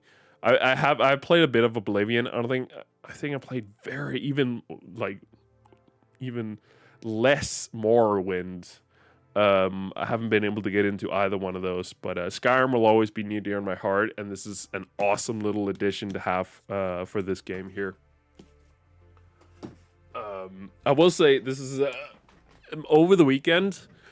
I played so much Skyrim. In case you missed it, so Wednesday we were playing GTA 4, and I talked about potentially doing a stream over the weekend, potentially on last Friday or the very least Saturday, maybe Sunday. Did not end up happening, which I warned people about. It might not happen. But I ended up just playing Skyrim myself, and it was so much fun. I started playthrough Friday, and I finished the main storyline at the end of Saturday. So when and we're talking like I played for several hours. Friday I didn't end until like 2 or 3 a.m. and Saturday I want to say 2 a.m. as well, something like that. I played for hours upon hours of Skyrim. It's been ages since I had that much time in Skyrim. But yeah, I finished the main storyline, and it was so much fun. I haven't done it in years either. I think I've actually only finished the main story like once or twice. It's really cool story and everything like that, but there's so much to explore in that game. You keep getting lost. So it was nice to actually finish again. But my god, was it fun. I had a shit ton of mods as well installed. Yeah, it was the special editions. I haven't got into the DLC just yet, but I do want to play the DLC stuff as well. That is so much fun. Can I just say though, it was a pain in the ass to get running. my God, was it a pain in the ass to get running. I have an ultra wide screen that's 32 by 9. I do plan on downgrading that down to a 24 by 9 because this is way too wide and I want more separate screens. But getting it to run well on this monitor was a living pain in my ass. Jesus Christ. So you would think I can probably just set it to like, oh, just play 1080p full screen and then it just locks. Didn't happen. It doesn't understand boundaries. When it's full screen, it says, fuck you, we're doing it my way. You can say you want to play 1920 by 1080, that's fine. But we'll stretch the 920 to be across the entire width of your screen. Oh my God. Game is very old. It was a pain in the ass, yeah. So I also had to figure out how else to get it. I ended up managing, because it's the special edition I played, they have, Windows borderless mode, which is really, really nice. And overall, it just works a ton better. In order to play it, I played it I limited my screen width in Windows to 3440 by 1440, which is 24 by 9 aspect ratio, which is what I prefer to play at these days. Hence why I want to go down to a 24 by 9 monitor. But once I did that, I had to tell Skyrim to launch the game at a 34 by 9 by 1440 screen size, which you can't really do. Skyrim doesn't understand ultra wide monitors. It's that old. So the way you have to do it is you have to set it up as if you weren't going to do that. Nice, dears. I had to set it up as if I weren't going to do that, and then edit the settings in order to get it to understand to do that. So I had to go back in the settings like, no. Don't do 1920 by 1080 or 2160 by 1440. No. Do 3440 by 1440, all right? And when it did that, it was all good.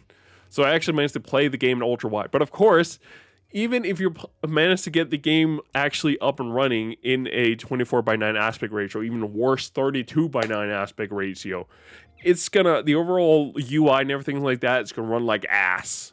Let's be honest here. That's the way it's gonna work. So the way you get around that is there's actually some really nice people out there who's done some great work to try to get the game running a bit better in ultra wide. It still doesn't run perfect, but you can tweak the game a bit with a mod out there specifically built to better support, at the very least, 24 by 9 monitors. So I got that, and it was just immediately better. It was awesome. I will say it was kind of fun. I played with the old UI, the classic, not Sky UI. I played with Sky UI so many times, and it's great when you're playing with PC, but I actually kind of like the standard classic menu. I will say, this pisses me off to this day. Why on God's green earth did Bethesda have to disable achievements when you got mods installed? You understand that there's a gigantic modding community out there who loves your game and want to play it, and I understand that mods can technically become cheats. In fact, you can download cheat through mods, and of course that's cheating. And I even understand you deciding that you should disable achievements if I use console commands, because that is full-on just cheating most of the time, unless you're changing the FUV, in which case it's something different. Still, why the fuck, Bethesda, would you do something like that? That is so goddamn annoying. But luckily, of course, modders found a way around it, and there is an achievements enabler mod out there. So that's all good. But you have to get SKSE running, so less good. God damn it. But nevertheless, it was really fun. So yeah, I got through the main story. Also, I got to rant about some more stuff. This modding community for Skyrim is amazing. How come I can't get updated character models that look actually good? 99% of character model upgrades makes them look like goddamn anime characters. And same goes with hair. If I want some better looking hair in the game, it's either complete goddamn anime hair or it's some bullshit upgrade that basically looks the same. Why? Why can't I can get amazing new texture models for swords and armor and clothing like that. Easy peasy with a snap of my fingers. It's so easy. Character models? Nah, dog. I end up finding on some weird website I've never heard of in my goddamn life a high polygon model for my main character. Honestly, I can tell you right here, right now, I honestly couldn't tell you whether it actually was high polygon 90% of the time. My character still looks like he was part of Skyrim in a game 8 years ago. I just getting a little bit of an upgrade here, folks. You got amazing character customization in there, but you can't update the models. You can't update the hair. It looks good, and when you do, it looks like goddamn anime hair. God fucking damn it! I looked at, and on top of that, the character models that you usually download to upgrade the quality of the character models in the game. Guess what? They don't work for kids. They work in a completely different modeling system, fucking apparently. And when you can look under, hey, I want to upgrade the models for the children. Guess what? They're all goddamn anime kids now. Jesus Christ. Like, look. Modding community for Skyrim is goddamn amazing, but it has some serious flaws in certain area.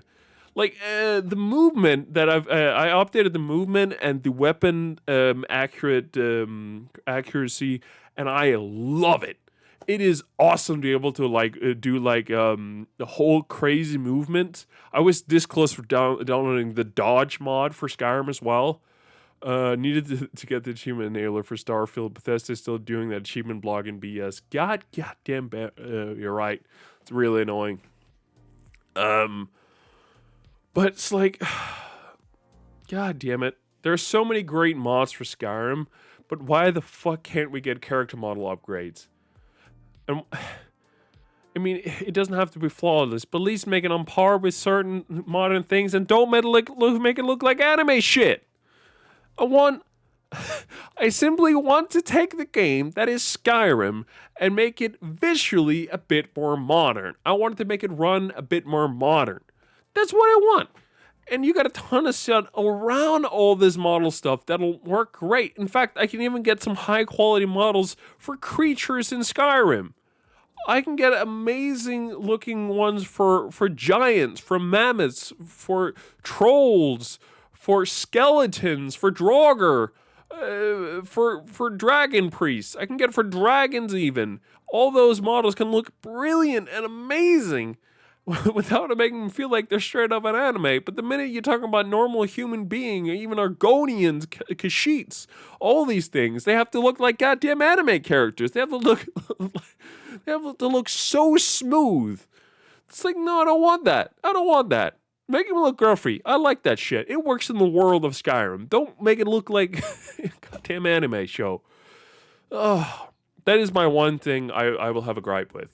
I searched furiously. I'm not even kidding. I searched furiously. I could not find a single mod out there that would give me the result I wanted. It took it always in. It either did basically nothing, or it made them look like anime characters. That's it. Those are the two options.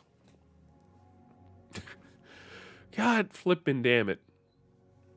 I will say there are some great mods out there. So for example, Amidian Born, the Skyrim mod is flippin' amazing. It is, in my opinion, the best armor. Modders are regenerates just like some of the player base. That's amazing. There's also a fuck ton of porn mods out there. Half of the feed I get for Skyrim mods is some goddamn porn mod or sex mod, however you want to look at it. It is insane.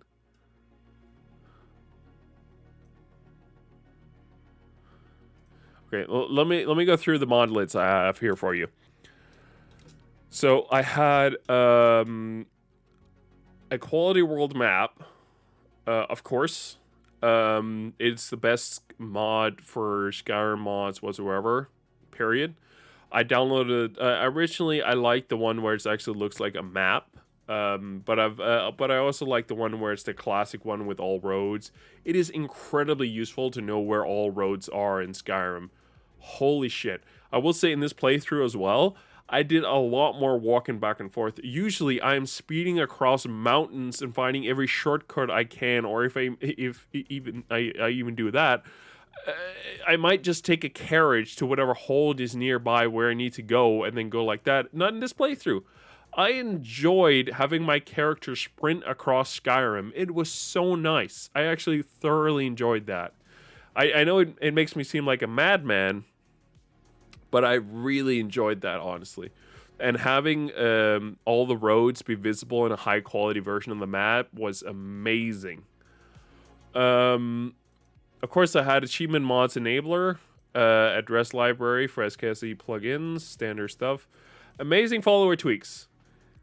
Another gap we have is the multiple followers. I will say at times having followers in the first place can be kind of annoying. I have what feels like an incredibly OP shout, which is the thunderstorm one, where you can just like get lightning on all your enemies, which is amazing and insane that you can do that. But it also attacks Lydia. Why? Why? But with the amazing follower tweaks mod that I downloaded, you're supposed to be able to get multiple followers. But while it technically allows me to get them, they don't really care. They don't care about the fact they're there. So that sucks. So I haven't been able to find a mod where it actually the multiple followers work, and I'm kind of wondering if it's even worth it because I'm getting annoyed with Lydia already. She's nice company to have when you're in a dungeon. To have her speak up her mind occasionally, but other than that, nah. Of course, Immediate-Born. You can download a complete package with the developer's choice of different textures, but if you're me, you know this guy has been cooking a lot more than what it seems like on the surface. You can download armors, creatures, dragonborn items, unique items, and weapons as separate mods, and it will actually allow you to customize which textures to use, even deciding that you don't want certain textures, which is really cool.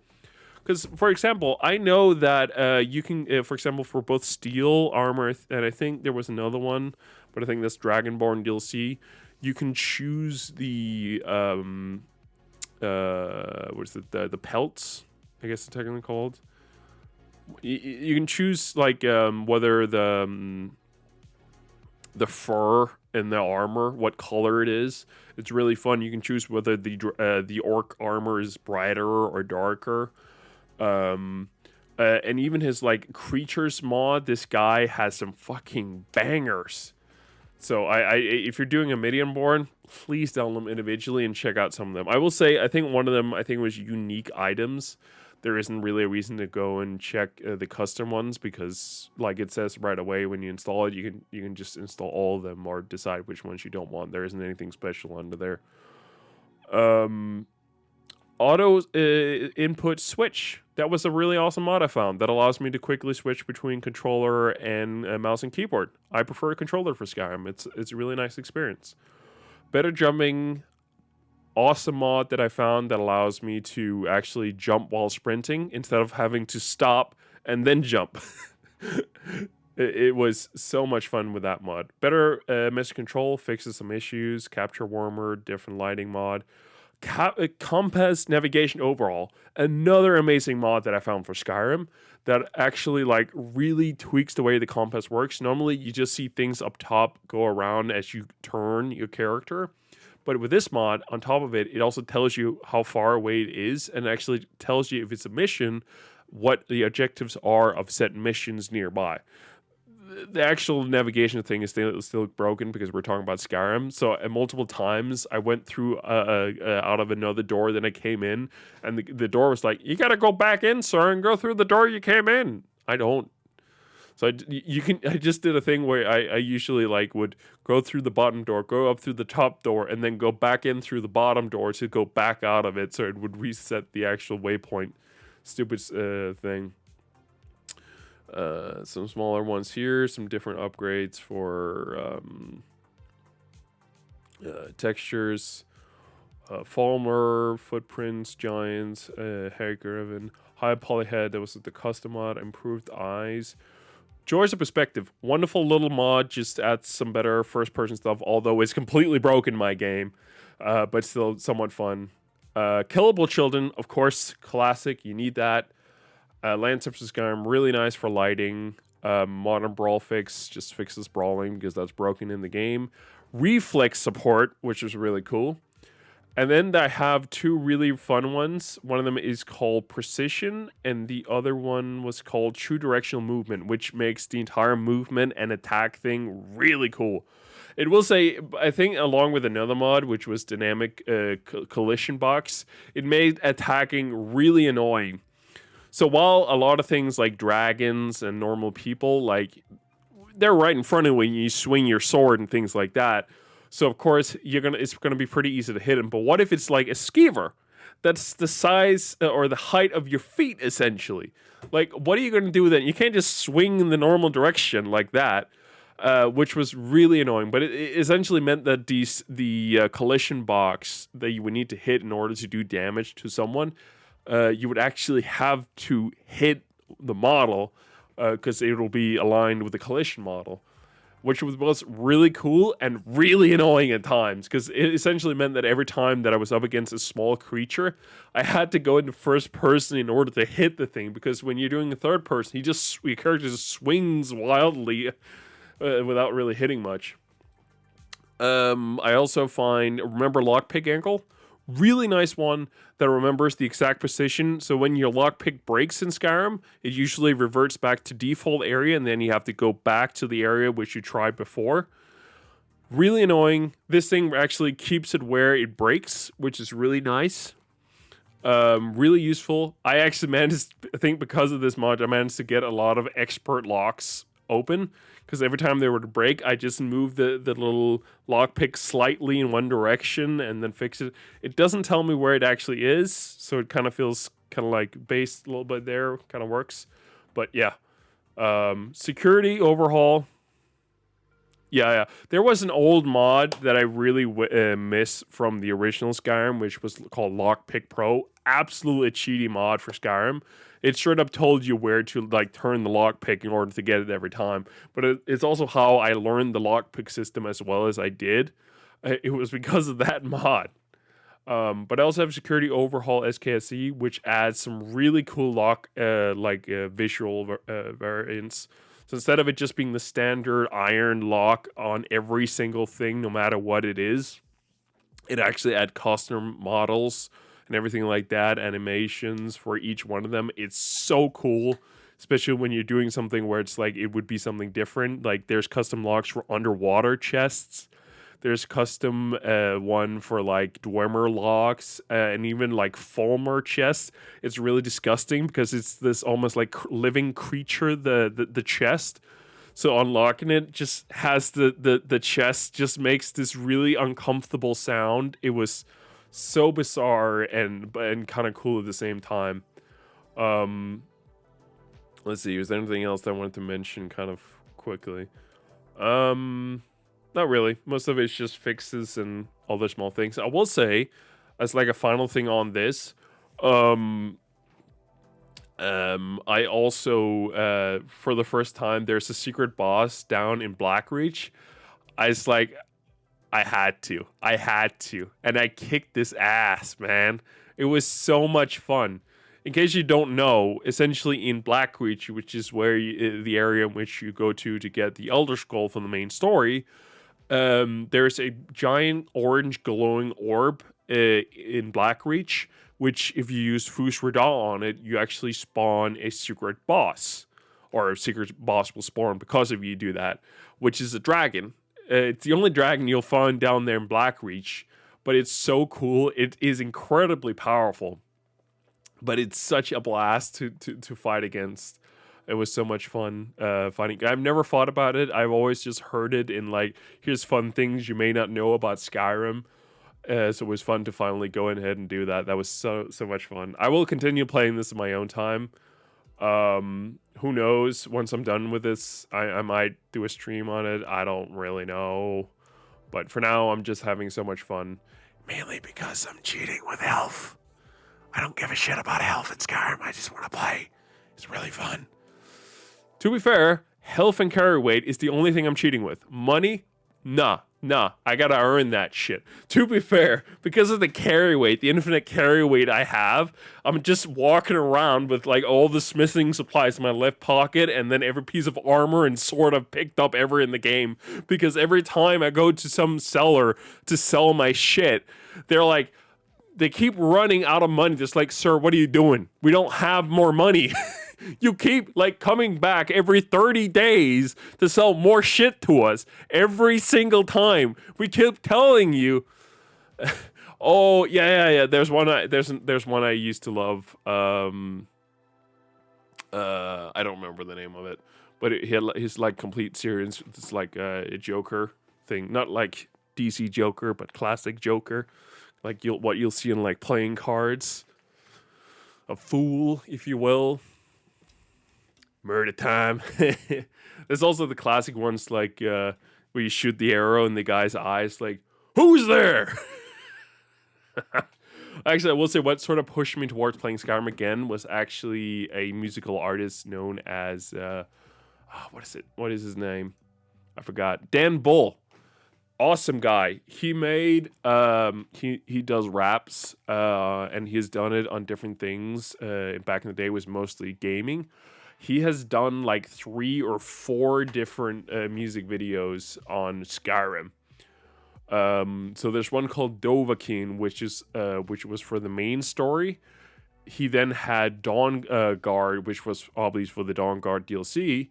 Dragonborn for the Dragonborn DLC. There's also called The Bard's Secret, really fun one as well, where it's a story of a bard who of course who becomes a rapper and all this, like lyrically, and it was so much fun. But the best one, I think, not audibly or lyrics wise or anything, but just the most fun one is one called Return to Skyrim, which he did with another guy who made another awesome animated one, a video for Skyrim called Harry Patridge, I think it is. He did one where he was like blown away by what he was seeing for Skyrim, and he ended up like the final clip of him just sitting in the chair with his tongue out and just got a hard on because he's seen so much amazingness. But Harry Patridge and Dan Bull essentially got together when the special edition of Skyrim came out and did a video together there. That was really fun, and I love that. But yeah, I'm definitely going to continue playing this, and I'll definitely see if I can't do some DLC in my own. But it's been so much fun, and I'm so happy I got to play it again. Hugely fun. Hopefully I'll figure out all this with the PC parts, like I mentioned earlier. That's going to be a whole fun thing to ordeal. Figure out. Hopefully I can get the things at decent goddamn prices. Somewhat. We'll see. If I miss the sale on the 14,900K, I'll probably go for the 12,900K for now. It's fine. And maybe spend the money on a cooler instead. You know, things like that. But I guess I'll figure that out. For now, we are past 10 p.m., ladies and gentlemen. It has been a hell of a stream, honestly. And it's such a fun time. I did not expect the fact that I can manage to sit here for 2 hours and talk about PC parts, Skyrim, and Collector's Edition, and things like that. This has been a blast. So, I want to thank everyone so much for watching. Still Gaming and Mr. Deers, of course. Huge thank you for being in the chat with me. I will be the female singers on YouTube who made a bard song called Dragon Bard. Listened to it a lot back in the day. Oh, I think I know who you're talking about. Did she like did she play the violin? I think I know. I might be completely wrong, but I know there was a big YouTuber who played violin a lot, who does a whole yeah, I'm probably thinking of the same one. Yeah, she does music concerts now a lot. Yeah, it's really fun. But yeah, thanks so much for watching, everyone. I will of course be back on Wednesday for the weekly game series stream. We are currently playing GTA 4. If you missed it, we have this thing. We're coming up on the third or fourth stream, so it's gonna be pretty fun. I can promise you already now that 100% I will not be streaming this weekend. um, my dad's birthday was here last week on Saturday, I think it was. I called him. It was kind of fun. He was in Disneyland Paris with my mom, so I called him and it was raining, so he had to like cover his phone. So I didn't see him, but I got to wish him happy birthday while he was over there. That was really fun. Me and my brother, we're still trying to find something really nice for him, but it's difficult. We want to find something that's really really nice, not something that's just the usual stuff. So you know, it's hard. It's difficult. Or we're trying. We've come up with some ideas, but we'll see what we end up doing. But we're celebrating his birthday here Sunday this weekend. So yeah, and we'll see what time I have left after that. I usually do a lot of cleaning Sundays, so it's probably fine. I'll make it work. But for now, thanks so much for watching. It's been a blast with each one of you here. I'll be back on Wednesday with some GTA 4, and otherwise, I'll see you guys next Monday for what I've promised to be a Sims 4 stream with mods. That can only go wrong. Anyway, thank you so much for watching, everyone. I'll be back soon. See you.